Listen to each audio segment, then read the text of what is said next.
ರಾಜ್ಯ ರಾಜಕೀಯದಲ್ಲಿ ಸೆಪ್ಟೆಂಬರ್ ಬಳಿಕ ಯಾವುದೇ ಕ್ರಾಂತಿ ಇರೋದಿಲ್ಲ, ಎಲ್ಲವೂ ಶಾಂತವಾಗಿರಲಿದೆ ಎಂದು ಮಹಿಳಾ ಮತ್ತು ಮಕ್ಕಳ ಅಭಿವೃದ್ಧಿ ಇಲಾಖೆ ಸಚಿವರಾದ ಲಕ್ಷ್ಮೀ ಹೆಬ್ಬಾಳ್ಕರ್ ಹೇಳಿದ್ದಾರೆ. 3ನೇ ಆಷಾಢ ಶುಕ್ರವಾರದ ಅಂಗವಾಗಿ ಕುಟುಂಬ ಸಮೇತ ತಾಯಿ ಚಾಮುಂಡೇಶ್ವರಿ ದರ್ಶನ ಪಡೆದ ಬಳಿಕ ಚಾಮುಂಡಿ ಬೆಟ್ಟದಲ್ಲಿ ಮಾಧ್ಯಮಗಳ ಜೊತೆ ಮಾತನಾಡಿದ ಸಚಿವರು, ಸ್ವತಃ ಮುಖ್ಯಮಂತ್ರಿ ಸಿದ್ದರಾಮಯ್ಯನವರೇ 5 ವರ್ಷಗಳ ಕಾಲ ನಾನೇ ಸಿಎಂ ಎಂದು ಹೇಳಿದ ಮೇಲೆ ಬೇರೆ ರೀತಿಯ ಚರ್ಚೆಗೆ ಅವಕಾಶವೇ ಇಲ್ಲ. ಈ ಬಗ್ಗೆ ಪದೇ ಪದೇ ಮಾತನಾಡುವುದು ಸರಿಯಿಲ್ಲ ಎಂದರು. ಮುಖ್ಯಮಂತ್ರಿ ಬದಲಾವಣೆ ಬಗ್ಗೆ ಸಿಎಂ ಸಿದ್ದರಾಮಯ್ಯ, ಉಪಮುಖ್ಯಮಂತ್ರಿ ಡಿಕೆ ಶಿವಕುಮಾರ್ ಅವರು ಈಗಾಗಲೇ ಮಾತನಾಡಿದ್ದು, ಈ ಬಗ್ಗೆ ಮಾತನಾಡುವಷ್ಟು ದೊಡ್ಡವರು ನಾವಲ್ಲ. ನಮ್ಮದು ರಾಷ್ಟ್ರೀಯ ಪಕ್ಷ, ಏನೇ ಇದ್ದರೂ ಹೈಕಮಾಂಡ್ ತೀರ್ಮಾನ ಕೈಗೊಳ್ಳಲಿದೆ ಎಂದು ಸಚಿವೆ ಲಕ್ಷ್ಮೀ ಹೆಬ್ಬಾಳ್ಕರ್ ಹೇಳಿದ್ದಾರೆ.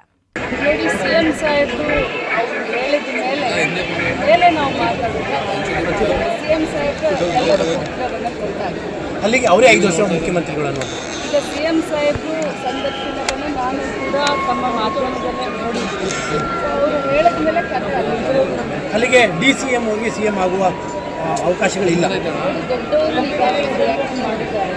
ಅದನ್ನು DCM ಅವರನ್ನು ಕೇಳಿದ್ರೆ ಆದರೆ ಈಗ ಸಿಎಂ ಅವರು ಮಾತಾಡಿದ್ದಾರೆ. ಏನೇ ಇದ್ರೂ ಕೂಡ ಇದು ಹೈಕಮಾಂಡ್ನ ಜವಾಬ್ದಾರಿ ಇರುವಂಥದ್ದು. ಸಿಎಂ ಅವರು ಹೇಳಿದ್ದಾರೆ. ಸೊ ಇದ್ರ ಬಗ್ಗೆ ಯಾರೂ ಕೂಡ ರಿಯಾಕ್ಟ್ ಮಾಡಬಾರ್ದು, ಮಾಡೋದು ಕೂಡ ಸಮಂಜಸ ಅಲ್ಲ ಅಂತ ನನ್ನ